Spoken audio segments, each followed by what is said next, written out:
Su sustancia está hecha de evocación, recuerdo, rememoración y de lo que toma del porvenir. Porque es una parte fundamental de nuestra identidad. Somos nuestra memoria. El programa de Lina que nos lleva de viva voz con los especialistas. Muy buenos días, esto es Radio INA.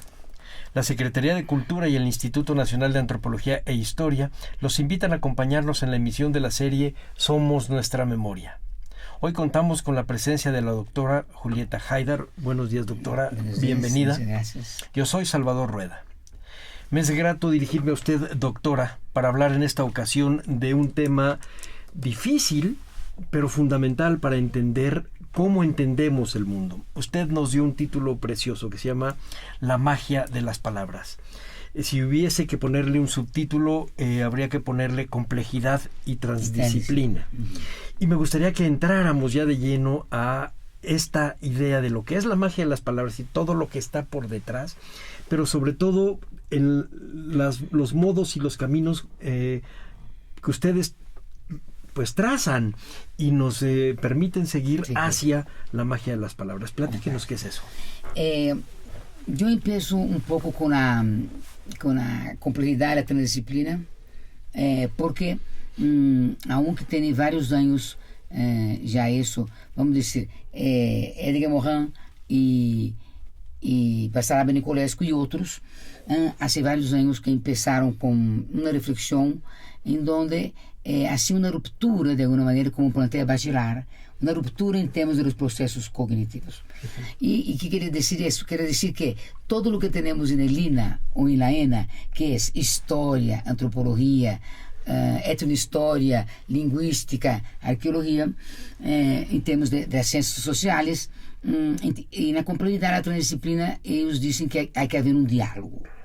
Um diálogo convergente, cognitivo, quer dizer que a história não pode ser só história sem recorrer à antropologia. Sí, claro. A antropologia não pode ser antropologia sem ir à etnologia, à linguística, por exemplo, a relação língua e cultura. E nesse aspecto seria um pouco a aplicação concreta da complexidade quando se planteia que as fronteiras que existiam das disciplinas do século XIX já não tem pertinência. Sí, claro. Então não tem pertinência, quer dizer, que bueno que você pense assim, porque muitos historiadores querem, eu sou historiador, eu sou antropólogo, eu sou arqueólogo. No. Pero le voy a platicar por qué lo pienso así. Yo estoy en el Museo Nacional de Historia. En 1910, cuando empiezan las fiestas del centenario de la independencia, Porfirio Díaz inaugura el Museo de Arqueología, Historia y Etnología. Bueno, el chiste es que en ese momento se inventan ciertas disciplinas. El antiguo museo, antes de eso, contenía también geología, paleontología, etcétera. Y en ese momento dejan a este museo exclusivamente como un lugar de la memoria cultural del mexicano. Y empiezan a convertir en digamos, departamentos estancos, el conocimiento, no el trabajo sobre el conocimiento, sino el conocimiento mismo, que es donde nosotros tenemos confusiones. Sí, exactamente. Es decir, el hecho de que yo sea historiador no quiere decir que no necesite acercarme a la antropología. Pero esto, que era una convención, se convierte de repente en una regla. Por supuesto, hoy día soy un hombre viejo y me doy cuenta que eso está mal. Claro, pero la idea de la madurez, no, usted no es viejo, usted es maduro. Somos maduros. Pero lo importante de la investigación, me da mucho gusto que piense así, porque no en todos los lados es así. Por ejemplo, en la Ibero y en otras universidades, el mismo INA, insisten en hacer ese campo disciplinario, insistir en eso. Lo máximo que se acepta es la interdisciplina. Sí. Por ejemplo, podemos decir historia cultural, podemos decir historia social, podemos decir historia económica, en fin. Pero lo que plantea la complejidad es que ya no tiene pertinencia para el conocimiento de ese mundo tan complejo, para abarcar el mundo y su memoria, que es otro temata, podemos decir, de ese momento tan interesante, es necesario hacer la convergencia de los campos. Por ejemplo, en la escuela, vamos a dar un ejemplo concreto, en la escuela, ¿por qué existe historia y etnohistoria? Entonces yo pregunto a los investigadores y a los alumnos, ¿por qué existe historia y etnohistoria? e não me sabem explicar bem. Ah, não, é que a história estuda a civilização e a etnohistoria estuda lo ancestral. Eu digo, bueno, pero isso é história. No, pero además está mal hecha Bueno, esa así diferenciación. dicen Sí. los alumnos y los etnohistoriadores insisten en eso, dicen lo etno, ¿no? Ese es un punto que no se explica igual, no se explicaría en términos de la complejidad, la separación de antropología y etnología. Sí. Tampoco el objeto de estudio queda claro. Entonces, por ejemplo, en la arqueología, cuando la arqueología dice, nosotros como arqueólogos hacemos la técnica, pero no, pero el arqueólogo completo de la complejidad es un arqueólogo que tiene que ir a la antropología, tiene que ir a la historia. Entonces, la posición en ciencias sociales es que la complejidad plantea esa apertura de la investigación y también de la docencia, y la apertura de decir, no estamos cada uno en un rincón, ¿no? Con fronteras, que era lo que venía del siglo XIX. Todavía la currícula es así. Sí, claro. Todavía la currícula forma comunicólogos, lingüistas, cuando decimos, la comunicación es discurso. Y en donde, en toda producción de sentido, está la semiótica. No, por eso es que estamos en esa posición de la relación de la complejidad a la transdisciplina. Y eso enseñamos a los alumnos.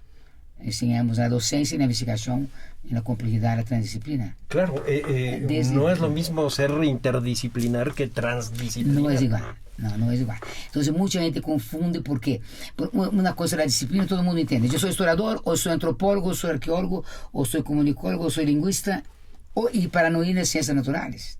Ahorita no vamos en las ciencias naturales porque no da tiempo y nada.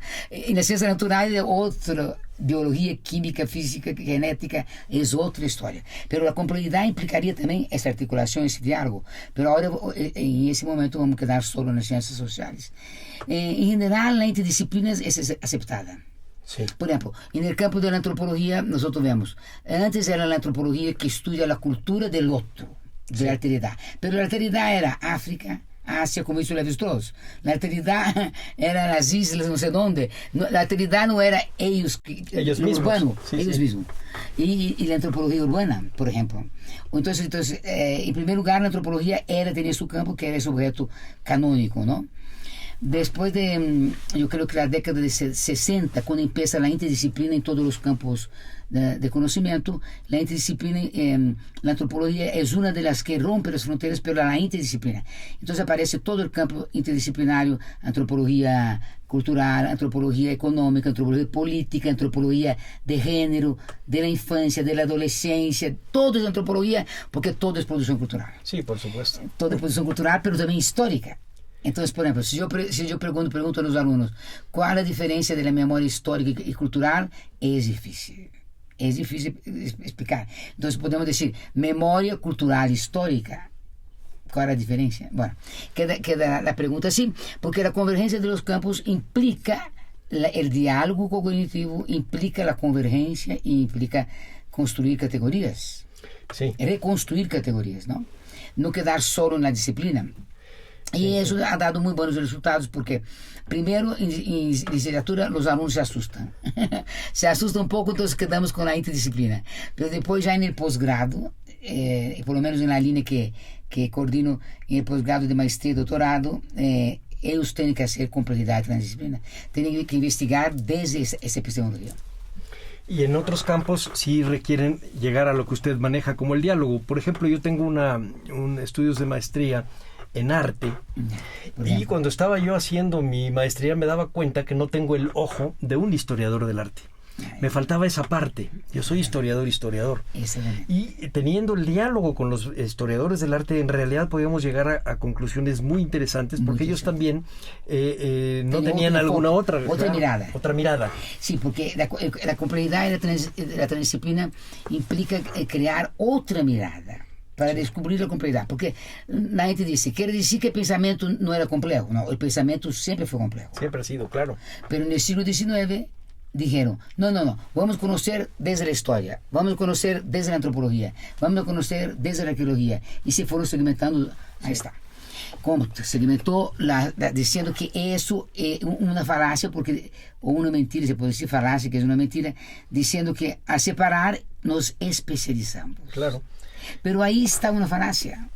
Sí, porque la especialización no es lo que plantea, por ejemplo, algunos programas del norte, para no decir de la Gringolandia, bueno, de algunos programas del norte, cuando dicen, especializar es estudiar cómo mueve la pata o el pie una abeja. Eso es especializar. No es estudiar la abeja entera, es estudiar cómo aletea y eso. Imagínense, una falacia. Es una especialización. Pero para no cargarles toda la mano a ellos, decía un historiador inglés, en contra de eso decía, lo malo de estas especializaciones es que conoces cada vez más de cada vez menos. Y la idea es que en realidad tengas el horizonte completo. El horizonte completo, esa es la idea. Y así como lo maneja usted, recuerdo una frase de Alfonso Reyes que decía, yo sé unas cosas, usted sabe otras. Ellos saben otras, y entre diálogo. Todos sabemos todo. Hay que hacer esta suma, y esa es no solo la transdisciplinaridad, sino además el diálogo para que esa transdisciplina cognitivo, claro. Hacer el diálogo cognitivo. Por ejemplo, cuando uno que es antropólogo, historiador, puede decir, podemos dialogar sobre la memoria, por ejemplo. La memoria es una temata. ¿Qué es temata? La temata es lo que plantea en la complejidad, son los temas que son importantes en temas cognitivos y en temas de conflicto y tensión. Porque, por ejemplo, un elemento interesante en la complejidad es que el pensamiento positivista cartesiano decía, la ciencia es certeza. La complejidad dice, no, la ciencia es contradicción, incertidumbre. Entonces, de la certeza pasamos a la incertidumbre, a lo impredecible. Ahí está Prigogine. Bueno, entonces, hemos estado leyendo mucho, pero yo quisiera que la gente entendiera. O sea, entendiera la importancia de romper la frontera. Y ahora le voy a decir una frontera que usted puede asustarse. No se va a asustar, porque usted es maduro ya, no viejo, maduro. No se va a asustar. Que es, por ejemplo, cuando la última premisa de la complejidad es cuando se plantea la ruptura de frontera entre las ciencias naturales, dentro de ellas, de las ciencias sociales dentro de ellas, de las ciencias matemáticas dentro de ellas y de las ciencias artísticas dentro de ellas. Y la ruptura de un continuo de las ciencias naturales al arte. Sí. Por supuesto. Por ejemplo, el bioarte, por ejemplo. Sí. Bueno, yo conozco otra línea que no es exactamente bioarte, pero sigue esta continuación, esta cadena.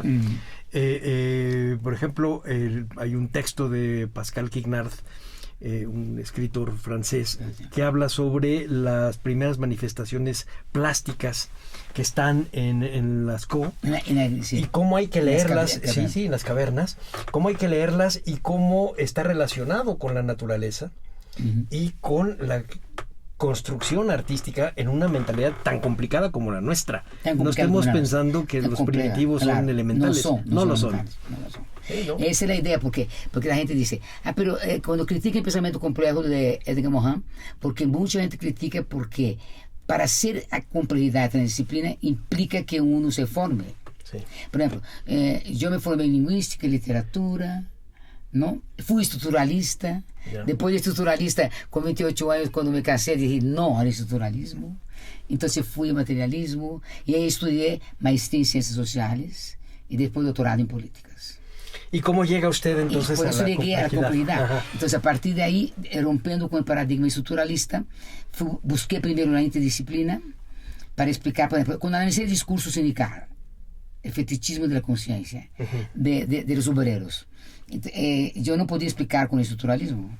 Tenía que estudiar la ideología, y tenía que estudiar lo social, el movimiento obrero, todo eso. Entonces, por eso primero el discurso sindical textil poblano.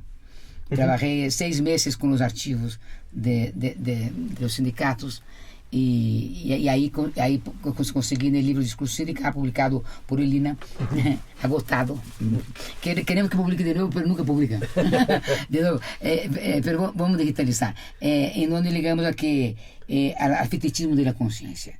Entonces, la interdisciplina primero, y después ya hace casi 20 años que estamos en la transdisciplina. La transdisciplina implica no solo la articulación del diálogo, sino construcción de nuevas categorías. Por ejemplo, la construcción de la memoria. Por ejemplo, usted dice, hay la memoria histórica. Entonces, los alumnos cuando estudian la memoria y la complejidad de la transdisciplina van de la memoria cultural histórica hasta la memoria biogenética. Sí, la personal. Okay. Personal, una transdimensionalidad del sujeto. De tal manera que el sujeto, por ejemplo, un elemento que es interesante en la complejidad en términos de voltear el conocimiento es que en muchas ciencias aparece la categoría de individuo y persona. En la historia, por ejemplo, historia oral, no sé lo que piensa usted. Sí, la historia oral, historia oral. Sí. Pero la historia oral, por ejemplo, cuando uno redefine el sujeto, uno dice, el sujeto no es ella, él o usted o yo, sino que el sujeto es una arquitectura transdimensional que se ancla en usted y en mí. Se ancla, pero somos transdimensionales porque tenemos múltiples dimensiones. Entonces, esa idea del sujeto como individuo persona es una idea que se cuestiona, que se trabaja. De ahí la categoría muy bonita de homo complexos, de Edgar Morin. Y a ver si estoy entendiéndole bien. ¿Puede uno pasar del individuo cultural, es decir, el estar en un contexto y en una circunstancia histórica determinada, hasta la parte de su concepción biológica, es decir, cómo siente su cuerpo, cómo siente... Sí, exactamente, porque en la posición, en la definición de la complejidad, dice el sujeto es bio-psicocultural. Y claro, también histórico. Por eso decimos que es una transdimensionalidad. Además, lo interesante es que es contradictoria.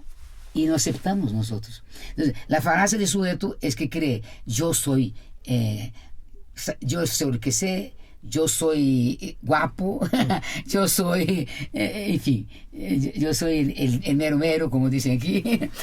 Pero lo interesante es la contradicción que tenemos y que es inherente. Ahora, entonces la gente dice, podemos no ser contradictorios, el sujeto.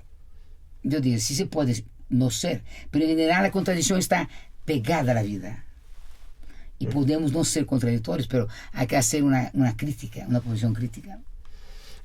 ¿Y cómo es como se ha construido el yo? Porque eso sería la clave. El yo y el alter ego, la alteridad. El yo es el sujeto, decimos, tiene transdimensionalidad desde lo colectivo, lo social, lo cultural, hasta lo individual, que es el yo. El yo es una complejidad de esa arquitectura de múltiples dimensiones. Porque, por ejemplo, un ejemplo concreto para que podamos entender. El sujeto ocupa varios lugares. El lugar de intelectual, el lugar de padre, el lugar de marido, el lugar de hijo, el lugar de todo, de político. Entonces, son múltiples lugares. Al ocupar los varios lugares, no siempre es el mismo. Tiene discursos diferentes. Claro. Produce discursos diferentes. Y de ahí la contradicción, porque la ideología es contradictoria y la identidad es contradictoria. A mí me gusta usar a Bauman, aunque Bauman no es tan de la complejidad, pero Bauman está en el pensamiento de la reflexión contemporánea cuando él dice que el amor líquido, todo es líquido. Entonces me gusta la metáfora del discurso porque es una retórica de lo efímero. Entonces la complejidad también trabaja con lo efímero. La complejidad dice, estamos en el mundo de la incertidumbre, de lo impredecible. De lo azaroso y de lo azar, contingente. Exactamente. Y no en un mundo de la certeza. Y es líquido porque no es sólido, efectivamente. Porque viene de la idea de ese que escribió, ¿cómo se llamaba? Ese que escribió en el aire, ¿cómo se llamaba? Ay, ese que ganó un premio, que era de Europa Oriental. Que, el de la levedad del ser. ¿Cómo era el nombre? Milán Kundera. Sí, Milán Kundera. Milán Kundera ya está en esa idea en la literatura de lo efímero. Sí, claro. Entonces la metáfora del líquido es lo efímero. Porque, como digo a los alumnos, usted duerme con un celular y despierta con otro. Despierta con otro quiere decir que el celular ya perdió, ¿no? Ya cambió, ya no es el... Ya no tiene lo mismo. Y entonces ahí viene la idea de estudiar los sentidos complejos y donde entra la semiótica. Pero la semiótica, desde la complejidad de la transdisciplina, no con Peirce solo, ni con Saussure solo, sino con Julie Lotman de la Escuela de Tartu, y así vamos, ¿no? Para llegar al sentido complejo. Y el sentido complejo implicaría trabajar esa producción de lo efímero, la producción de los medios masivos de comunicación y llegar a una semiótica digital. Ahora semiótica digital. Ahí está la complicación. Déjeme decirle algo, doctor. ¿Usted cree que le estoy entendiendo todo lo que usted está diciendo? Sí, Y no. yo creo que sí, porque en la gestualidad del doctor, que hace así, la gestualidad del cuerpo y la mirada, da impresión que está entendiendo.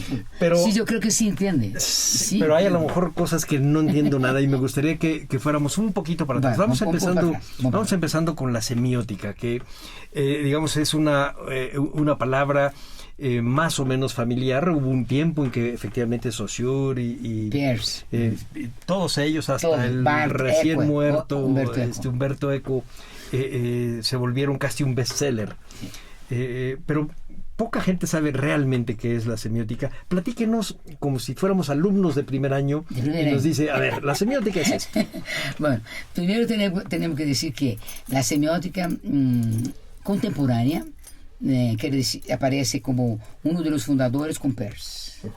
Peirce dice, como era tan humilde, si usted me permite hablar de anécdotas, era tan humilde, un filósofo muy humilde de Harvard, nada humilde, quiere decir, nada humilde, porque él tenía la semiótica como una lógica matemática, porque su papá era matemático. Entonces, él decía, la semiótica es la ciencia de los signos.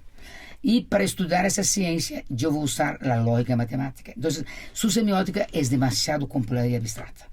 Y ahorita vamos a explicar. Después viene Saussure, en inicio del siglo, y dice, no sé si se leyeron o no, pero creo que no.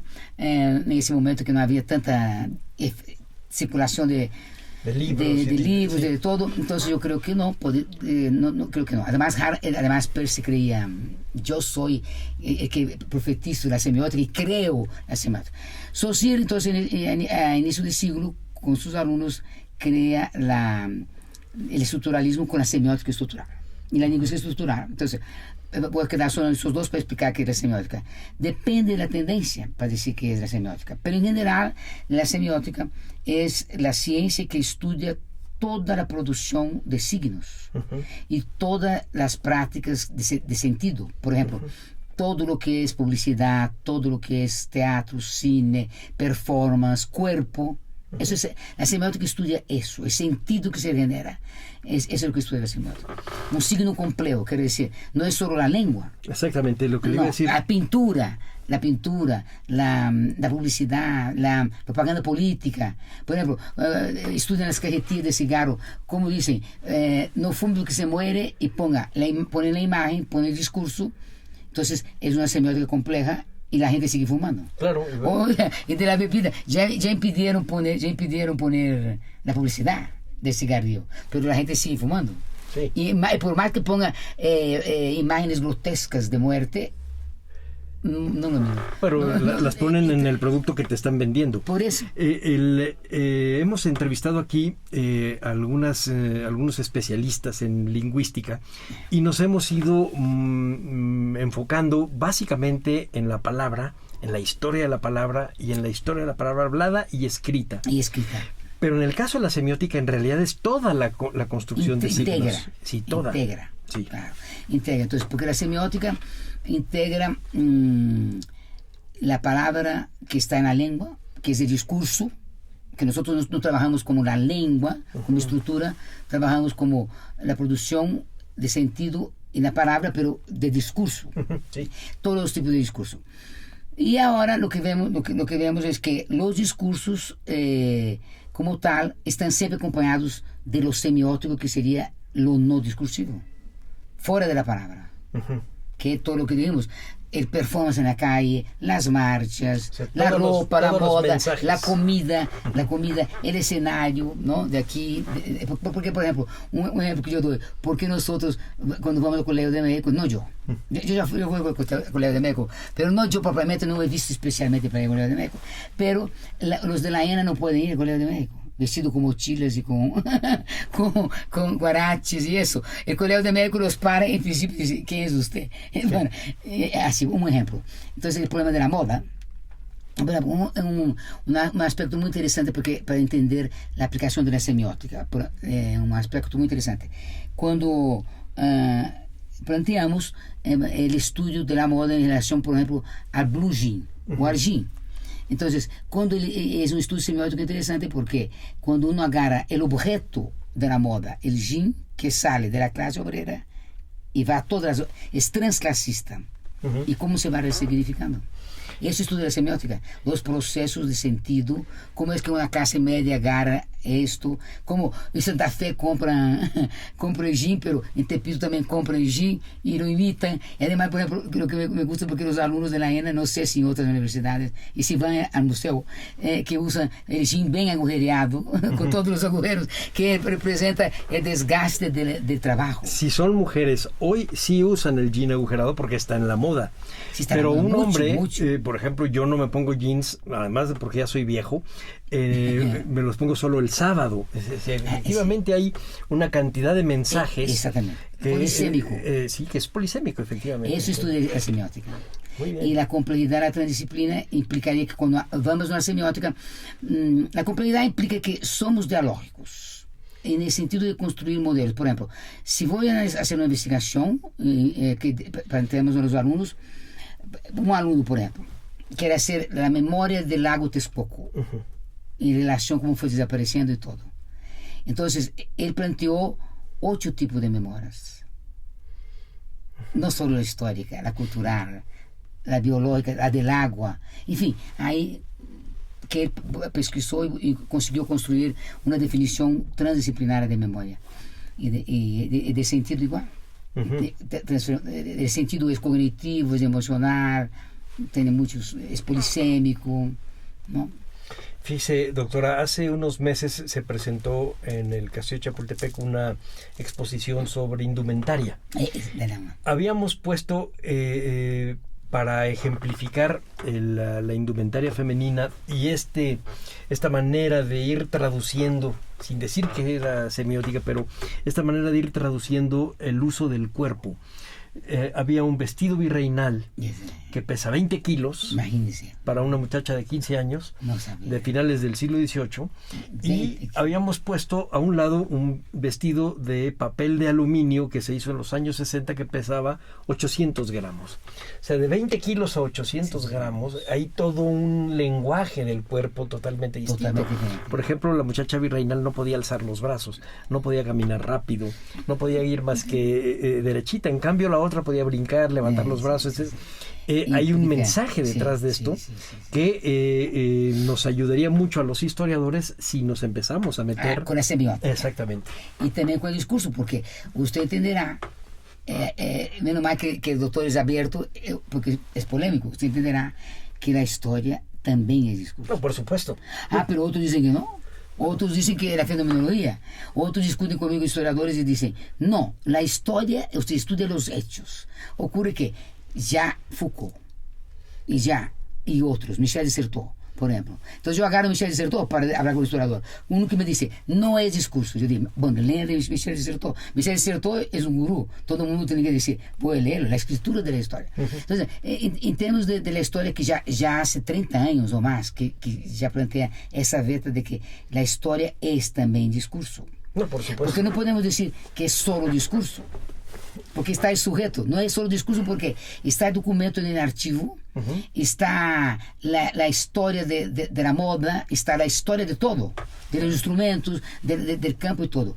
Pero no puedo decir que es solo discurso o semiótica, que me vendría muy bien, pero no puedo decir eso porque atrás del instrumento y atrás de todo están las prácticas socioculturales. Porque los constructivistas dicen que todo el sentido pasa por el texto y la palabra. Pero yo casi diría que si no toda la historia o lo histórico es discurso y semiótica, le diría que una muy buena parte lo es. Yo no estoy totalmente de acuerdo con Michel de Certeau, porque no todo es escritura de la historia. Hay también hay una construcción mental, hay una construcción colectiva de leyendas, de pesos simbólicos, es decir, es mucho más complicado. Mucho más complicado. Claro, pero que plantea Michel de Certeau quizás queda un poco implícito que la escritura de la historia da cuenta de esto que usted está diciendo, la producción de símbolo, de creencia. O sea, la historia es construcción que es semiótica y discursiva, pero no podemos decir que solo sería una historia ideal. Tenemos que decir que la historia tiene prácticas. Y huecos, y tiene... No, prácticas de guerra y huecos y todo, sí, claro. Sí. Y además el juego importantísimo de la memoria y el olvido. Sí, claro. Ese que es tiene que ver con el poder. Que tiene que ver con el poder. Efectivamente. Vamos a hacer tantito un paréntesis para anunciarle a nuestro auditorio que estamos platicando con la doctora Julieta Haidar sobre la magia de las palabras, sobre la complejidad y la transdisciplina, sobre la semiótica, sobre esta manera de abrirnos al mundo en donde necesitamos del concurso de muchos conocimientos sumados y transversales, es decir, que tenemos que recargarnos un poco en el hombro del compañero de al lado. Doña Julieta, ahora platíqueme cómo llega usted a esta posición, porque yo la veo un poco entre un poco de antropología de la cultura, lingüística, etcétera, como que efectivamente toma usted de muchos campos para armar un edificio. ¿Cómo llega usted a eso? Sí, por eso yo llego a esto, como vuelvo a comentar, y hacer la memoria de la trayectoria de vida, que es un sujeto complejo. Sí, claro. No es Julieta, es un sujeto complejo con múltiples contradicciones. Cuando inicié con la lingüística y literatura. Y ahí me formé en Brasil, en lingüística y literatura. Y estruturalismo, estaba convencida del estruturalismo. Terminé con el estruturalismo. Y en Brasil era la hegemonía. El estruturalismo era la hegemonía no solo en literatura y lingüística, sino que en todas las ciencias sociales. En la historia estructural, en la antropología estructural de Levi-Strauss. Era la hegemonía hasta la década de 70. Cuando el estructuralismo, con su inmanencia y su pura estructura, no explicaba muchas cosas que yo quería explicar, como la ideología, como el poder. Entonces, dejo el estructuralismo y cuando llego a México, hago la maestría en ciencias sociales en México. Me dieron una beca. En una época en donde el materialismo era la corriente más... Sí, era una corriente todavía muy fuerte. Hicimos entonces, y esa maestría en ciencias sociales ya tenía una interdisciplinaridad. Y después en la UNAM hice el doctorado en políticas. Y entonces, pero también, entonces a partir de ahí, de la interdisciplina, fui conociendo a la transdisciplina. Y la transdisciplina, desde 1900, a final de 1980 empecé a conocer y ya introduje en la docencia ya hace casi 20 años que introducimos en la docencia la transdisciplina. Ese fue el recorrido de mi formación. Ahora, cuando yo digo a los alumnos, para ser transdisciplinario tienen que conocer de antropología, de historia, de lenguaje, de política, como yo conozco, ideología, poder, en fin, todo eso.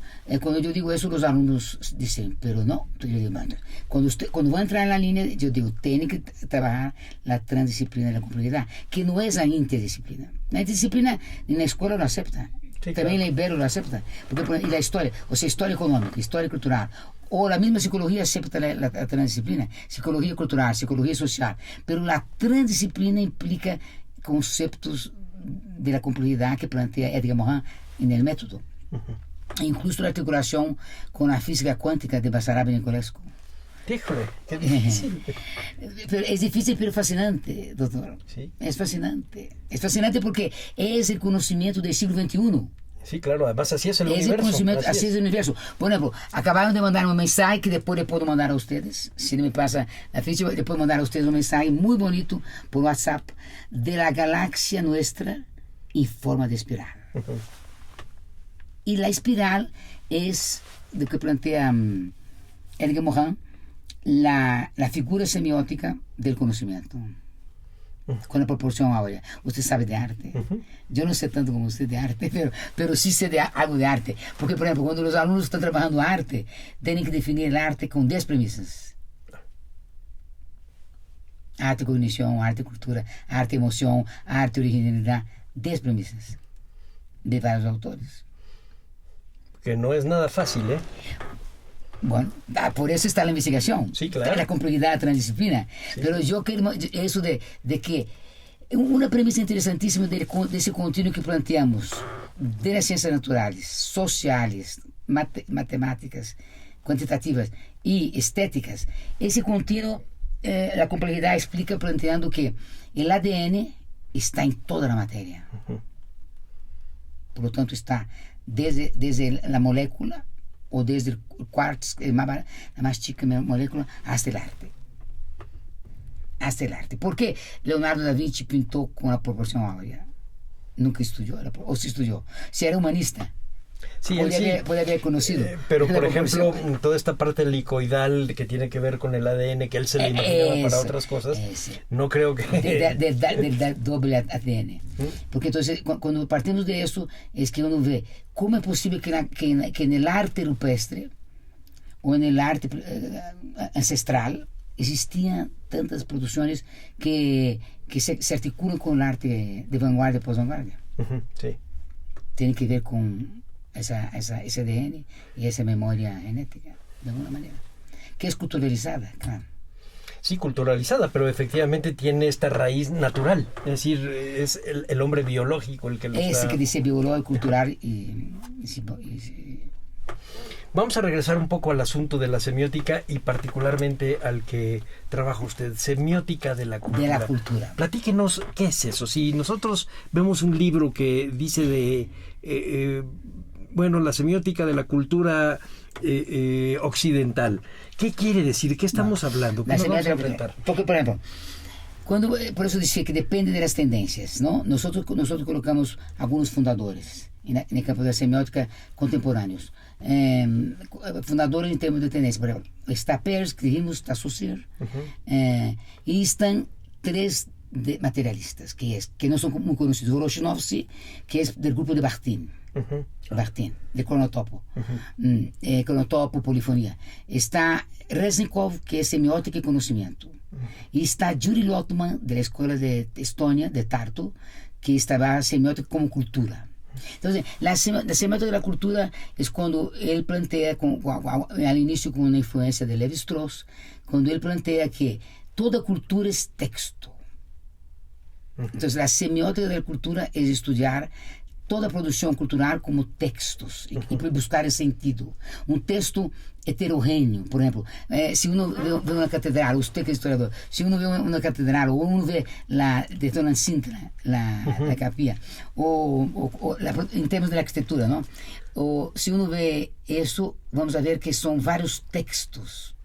No es solo la capilla, sino que varios elementos textuales entran de varias épocas, de varios tipos. Sí, claro, varias culturas. Entonces, varios significados. Y sentidos complejos, por eso. Sí. La semiótica de la cultura estudia la cultura como texto. Y Clifford Geertz, por ejemplo, para que usted vea, Antropología hermenéutica, cita a Lotman a pie de página. Sí, cuando habla también todas las cosas de la densidad cultural. El significado. Sí. Pero lo cita a pie de página nomás. Y eso no está muy bueno, pero bueno. Pero le voy a decir algo que me gusta mucho. Sí. Finalmente le da un lugar a la antropología y a los antropólogos como un papel muy importante. Porque son los únicos que realmente, desde el punto de vista metodológico y de horizonte mental, son capaces de romper con la especialidad y la especialización de la que hablaba usted antes. El chiste es que lo quieran hacer, pero efectivamente un antropólogo tendría todo el mundo alrededor para estudiar. Sí, porque por ejemplo, si uno va otra vez buscar las categorías, buscar la categoría de cultura, la complejidad dice, es que la complejidad pide como un principio teórico metodológico que uno redefina la cultura. Entonces, quedan muy bravos los antropólogos cuando decimos la cultura traspasa la antropología. Traspasa la antropología porque historia cultural, psicología cultural. O sea, la cultura, ¿qué es? Y además, ¿qué es la cultura? Es una entelequia. ¿Qué es la cultura? Es todo, es nada. ¿Qué es la cultura? Entonces, la cultura con la barbarie, la cultura con la civilización. Entonces, los antropólogos dicen, somos dueños de la cultura. O sea, dueños para estudiar. No son dueños de la cultura. Dueños para estudiar. Pero la semiótica de la cultura es eso, cuando dice, agarramos la cultura y trabajamos la cultura como lenguajes, códigos, textos culturales. ¿No? Por ejemplo, lo que decía usted de la vestimenta de del siglo 18. 20 kilos. La semiótica estudia el sistema de la moda, de la cultura. También estudió Roland Barthes, pero Roland Barthes estudió desde estructuralismo, y la semiótica de la cultura estudia con otros modelos que tienen un poco de materialismo, pero también tienen un poco de semiótica y conocimiento. O sea, Lotman es una posición de inter y transdisciplinaria. Al final de su vida, murió más o menos joven, en 93, Julie Lotman, en Estonia, allá en el mar Báltico. Y al final de su vida ya estaba influenciado por la complejidad, por Prigogine. Ya hablaba de lo predecible e impredecible en la cultura, a partir de Prigogine, químico. No lo conozco y lo voy a leer eso, porque a mí me llama mucho la atención esa parte en el conocimiento de la historia. Hablamos con una gran seguridad de los hechos que pasaron cuando realmente hay una gran incertidumbre. Sí. Muy bien. Cuando usted habla de texto, ¿hay alguna diferencia entre texto y discurso? Muy buena pregunta. Todo el mundo pregunta. Muy buena pregunta. En términos de definición, o sea, definición no de sentido común, el texto y discurso podrían homologarse. Y depende de las tendencias, porque, por ejemplo, la lingüística alemana, nosotros estudiamos varias tendencias, más de 40. La lingüística alemana plantea texto más que discurso. Y la escuela francesa de análisis de discurso es la que usa discurso y no texto. Y cada una concibe de manera diferente y define diferente texto y discurso. Pero en términos de la unidad analítica puede ser lo mismo.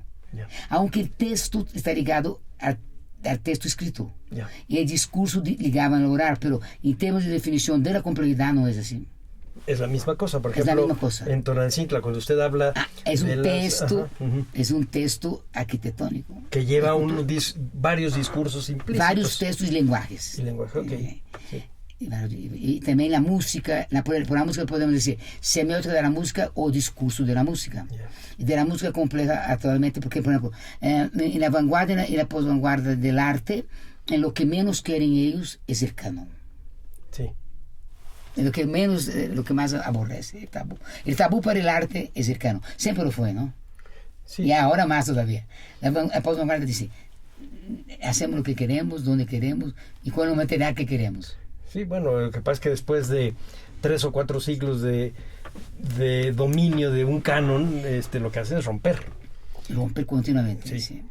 Y ahí el problema está en la otra parte, en la parte del que recibe. Y entonces entramos también a un problema de semiótica, que es el receptor. El receptor. Aquí tenemos, tanto en el discurso como en la semiótica, además decimos que ya el campo del discurso, por eso nosotros colocamos un continuum semiótico, yo digo en el libro, práctica semiótico-discursiva, porque ya es difícil una práctica discursiva sin lo semiótico, y es difícil lo semiótico solo sin el discurso. Ahora, de la comprensión depende la competencia, la múltiple competencia del sujeto para la recepción.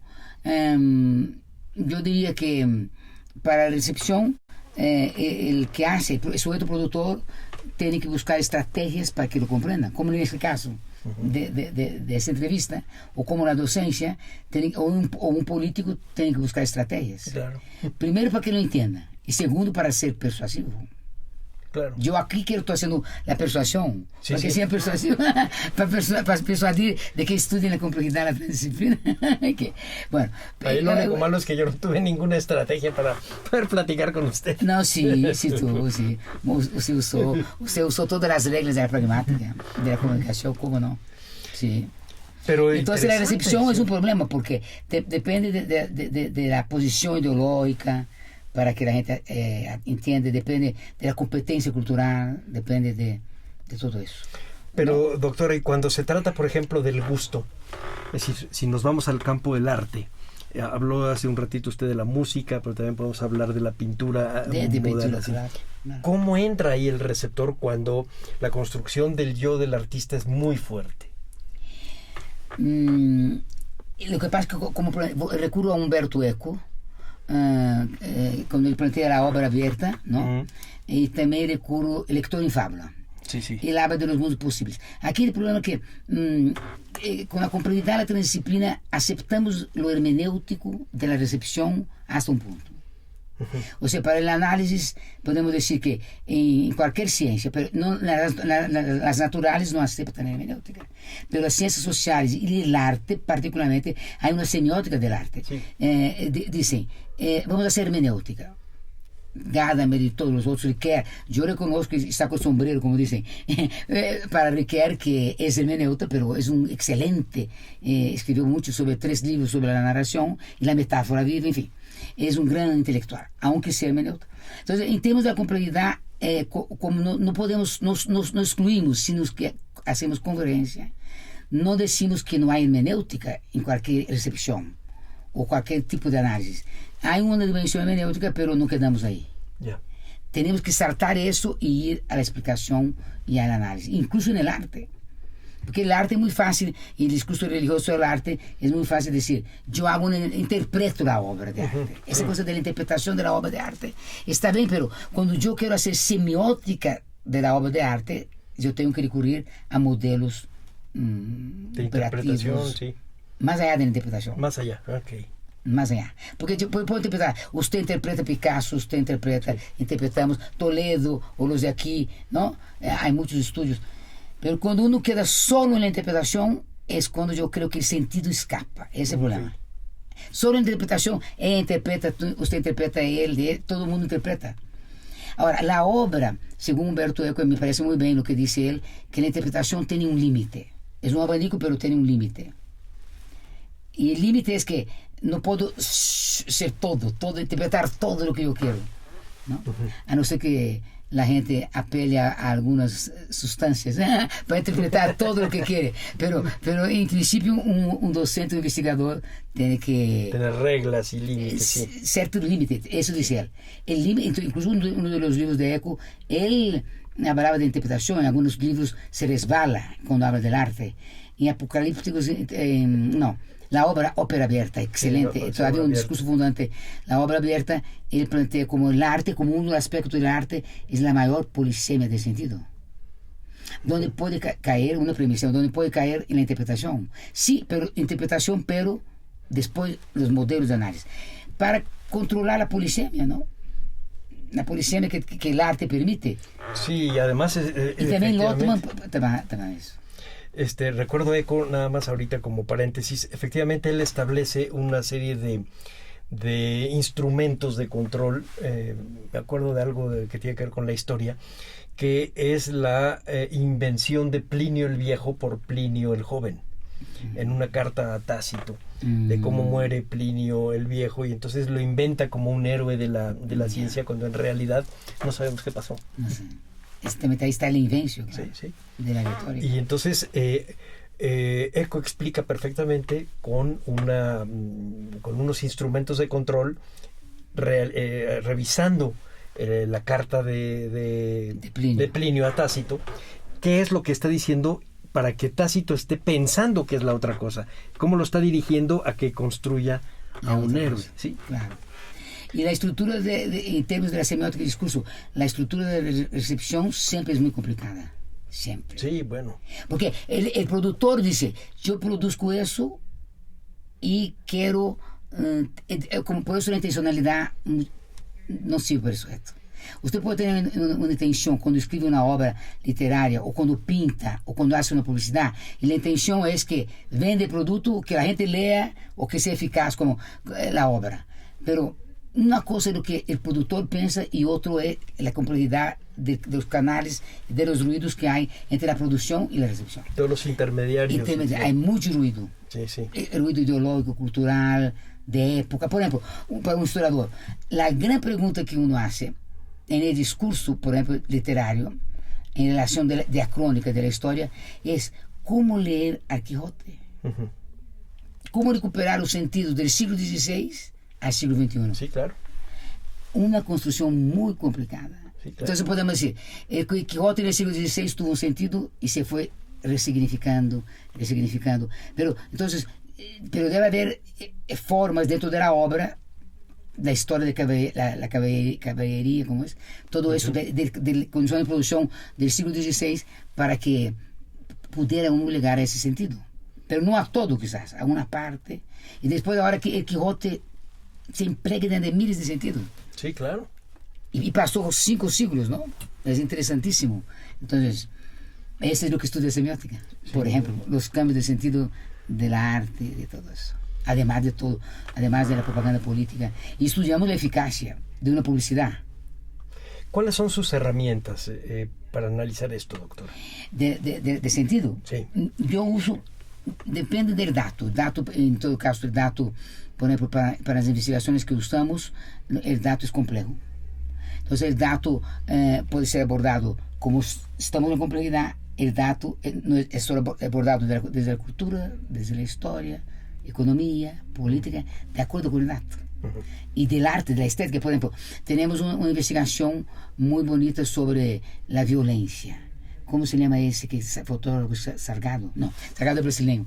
Salgado no. ¿Cómo se llama ese que sacó fotos de los cuerpos muertos de la violencia? Aquí famosísimo, ganó un premio. Un fotógrafo. Ay Dios, ¿cómo se llama? No me olvidé del nombre ahorita. Bueno, él hace una muestra muy bonita que se llama Los pasos se perdieron en el paisaje. Y que son solo fotografías de cuerpos muertos por narcotráfico. Entonces, para analizar ese dato, se usa, como hay poco discurso, uso el análisis del discurso del fotógrafo y el análisis semiótico de la obra. Por ejemplo, ¿en qué plano está el cuerpo? ¿En qué ángulo? Impresionante.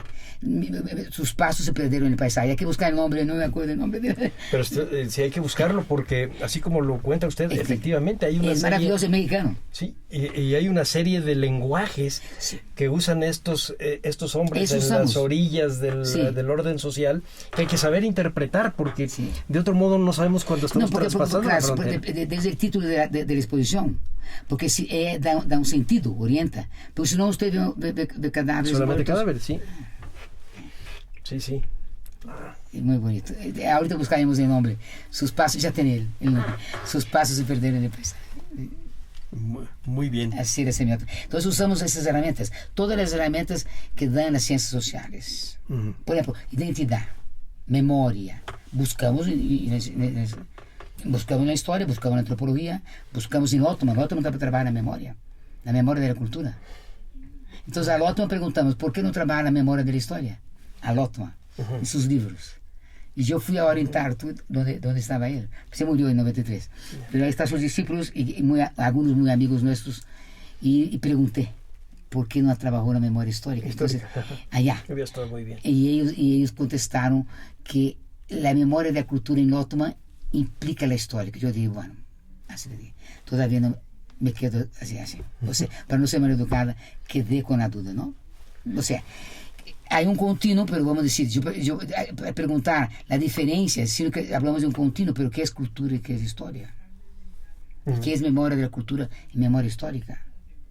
Y además, si colocamos en la complejidad las teorías de las múltiples memorias de ahora, de las ciencias naturales, es otro cantar, como dice, otro cantar, las teorías naturales, sobre la múltiple memoria. Me dicen en la cabina que si es Fernando Brito. Fernando Brito. Fernando Brito, sus pasos, ¿no? Se perdieron en el paisaje, ¿no? Ahorita me van a decir. Y ahí está la serie muy bonita. De eso hizo la tesis una alumna. Tus pasos se perdieron en el paisaje. Pero ahí está la serie, ¿no? Fotográfica. Es impresionante. Hizo análisis del sentido polisémico. Y un poco para redondear la plática, entre la memoria de la cultura y la memoria histórica, ¿cuál sería la diferencia que usted ve? A mí me pone a pensar muchas cosas. Por eso, a mí también me pone a pensar. Porque, por ejemplo, la memoria de la cultura es cuando se plantea que en la cultura, dicen, hay procesos de acumulación, por ejemplo, en donde se pasa los procesos, por ejemplo, de la producción agrícola, se va pasando. por tradición oral, la cultura. Pero, entonces, si es cultura, entonces, y la historia, por eso digo que es en par, ¿no? Yo diría que cultural, por eso cuando decimos la diferencia de la recursividad y el continuum de la complejidad, es que no podemos decir a la diferencia, sino el continuum. Entonces decimos, el sujeto es histórico, social, cultural, político, económico, psicológico y artístico, si es artista. por lo menos 7 dimensiones. Pero tenemos que ver que de repente emerge lo social, emerge la cultura, emerge lo histórico. Yo todavía no tengo resuelto la separación, tengo resuelto la continuidad de cultura e historia. Si usted tiene, a ver si me dice alguna, me pone a pensar mucho. Sí, no. la memoria, sí, de la cultura y de la historia. Fíjese que alguna vez cuando Alicia Olivera tenía el proyecto de historia oral con los zapatistas, que es donde yo trabajaba, sí notábamos que había un nivel del discurso de los entrevistados que se iba muy profundo para atrás. No había una historia exactamente, sino había un continuum que iba probablemente a su origen del ser indio virreinal. Es decir, ya un tipo de indio que estaba regulado por las leyes españolas. Pero si caminábamos un poco más, nos íbamos hacia las técnicas agrícolas, etcétera, y entonces íbamos mucho más para atrás. Son corrientes de historia muy profundas, pero no es exactamente una historia que vamos así a amarrar. Y ahorita que me lo está usted contando, estoy haciendo, claro, me está usted haciendo pensar. Sí, y eso, y ahí pregunté a ellos, pero ellos, la respuesta de ellos no convence. O sea, yo fui educada, ¿no? Pero yo dije, bueno, es una respuesta, pero ahí quedamos, porque decir que la cultura, la memoria de la cultura del otro implica la memoria histórica, o sea, insertada, no aclara. A no ser que ponemos un continuo, la memoria cultural, histórica, pero bueno, de toda manera, ese continuo que es, cuando usted dice, vamos a la historia para atrás, porque la pregunta de la historia contemporánea, que uno ve la historia de los análisis, la historia oral, cuando la gente dice, veámoslo escrito, vamos a la historia oral, ¿no? Que es una redescubierta del objeto de la historia, en la complejidad, cuando uno pregunta, ¿la historia empieza cuándo? O sea, termina cuándo, perdón. O sea, terminó ayer la historia. ¿Qué es el ayer? Sí. Terminó ayer, ese es el problema. Porque por ejemplo, usted dice los historiadores, no voy a decir el nombre, no voy a decir el nombre. Algunos historiadores dicen, ¿y qué tienen de historia tu investigación? Pero bueno, ¿qué es la historia? O sea, que tiene que ser del siglo XVI, XVII, XVIII o XIX, o del inicio del siglo de la Revolución Mexicana. Si quiere hacer alguna cosa del conflicto de zapatista, eso no es historia. Sí, pero fíjese por ejemplo. Ese es un debate que resolvieron, creo yo, bastante bien los sociólogos con los historiadores, porque lo que hicieron, bueno, es un problema semántico. No todo el pasado es historia, y además en dónde termina el pasado y empieza el presente. Entonces manejamos lo histórico de otro modo, y entonces se sociologizó un poco más, pero creo que bien. Para alguien que se dedica a un museo como yo, creo que bien, porque finalmente entre lo que nosotros estamos explicando de lo que pasó, lo que los artistas pensaron que pasó, que es el objeto que estamos mostrando, y el niño que lo recibe, y el maestro o la maestra que se los platica de otra manera, hay una cantidad de intermediaciones de sentido, que van del pasado al presente, pero finalmente tiene que ver con un discurso de hoy. Porque, por ejemplo, esa es la cosa, tiene que ver, es que, como decir, el presente construye la historia, desde el presente, ¿no? Sí. Es una Siempre. premisa. Sí. Ahora, eso de la historia es una discusión también, la diferencia de historia con la sociología, con la cultura. Tiene que ver con lo que platicaba usted al principio, son convenciones disciplinarias que originalmente eran muy útiles y después se volvieron casi feudos. Es historiador, es antropólogo. Porque, por ejemplo, usted habla de semiótica. Hay una semiótica muy desarrollada de los museos, muy desarrollada, de cómo se hace el texto museográfico. Sí. Una semiótica muy desarrollada. De cómo, por ejemplo, se pone en el escenario y el espacio, ¿no? En la sintaxis, del museo del texto museográfico, Sí. cómo está la sintaxis y la semántica, para que el que va a visitar el museo entienda ese enunciado, ese texto. Claro, ahí es lo que usted Ahí nos está la platicaba semiótica. hace un rato, claro, todos son textos, todo. El color, los pasos que Todo. tiene que dar, la luz, el objeto que estamos La luz, mostrando, sí. todo. Bien, sí. Doctora, nos quedan apenas unos minutos. Denos 3 o 4 libros básicos que tengamos que leer tanto para la ver. semiótica como para el Discurso. El Y discurso, la complejidad, exactamente. Para la complejidad, la transdisciplina debe leer de manera introductoria Introducción al Pensamiento Complejo, Ok. que es pedagógico. Hay que leer... ¿Ese de quién es? de Edgar Morin. Ah, de Morin. Edgar Morin. Hay que leer de un colectivo de la UNESCO que se llama Manual Pedagógico de la Complejidad de la UNESCO. Ese está digital. Ese digital para la complejidad pero para mayor profundidad están los 6 métodos de Morin. Edgar Morin. Pero eso ya es para doctorado. Para la introducción sería ir a la Carta de la Transdisciplina de 1994, en donde ellos se reúnen 40 desde artistas hasta químicos, físicos, todos. 40. Eso está muy En bien. el convento de Arabia en Portugal, en 1994, ya hacen la Carta de la Transdisciplina. También se puede leer, pero más difícil, el Manifiesto de la Transdisciplinaridad de Basarab Nicolescu, pero más difícil, porque él escribe desde la física cuántica. Ya. Bueno, eso de complejidad transdisciplina, y hay, bueno, la UNESCO hace cuestión de producir muchísimo sobre eso. Bueno, pero es una gran beta. Hay que meternos a En la ver beta, qué es sí. lo que dice la UNESCO y empezar a buscar algo que Y la esté UNESCO está. más Sí. allá de lo que nosotros... Si yo soy Sí. zapatista, sí, pero ahora métete un poco con la física, con los matemáticos Sí, sí. y empiezas a entender que el mundo tiene un gran horizonte. Horizonte.